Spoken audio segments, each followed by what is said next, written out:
everyone!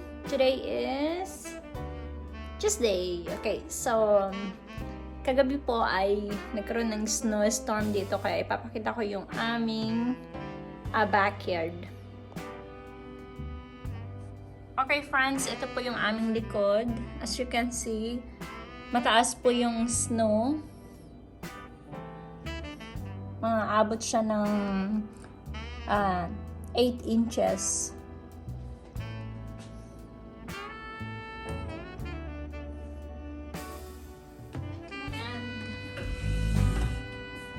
Yung mga squirrel, hindi sila makalabas.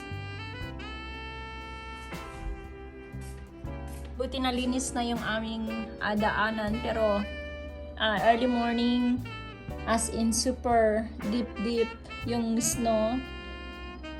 So, hindi siya safe lumabas this early morning, kaya wala akong pasok ngayon. I mean like, may pasok ako pero work from home ako ngayon. So, andito ako sa house. Okay, so let's check naman yung harap. Kung anong itsura niya. Check natin yung harap, guys.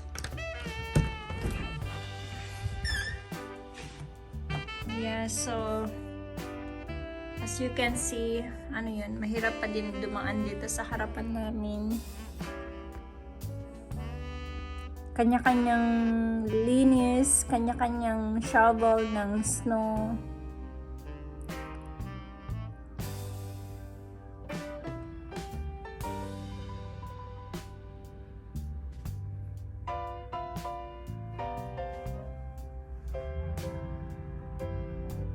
So, yung truck na yan, nahirapan siya umikot.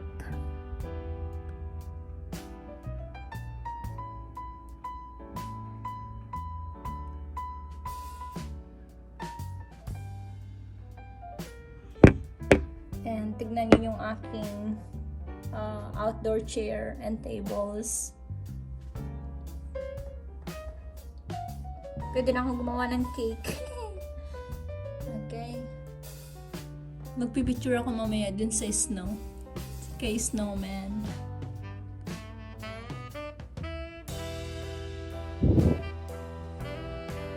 Okay guys, so I hope na gustuhan nyo yung aking quick video sa weather today.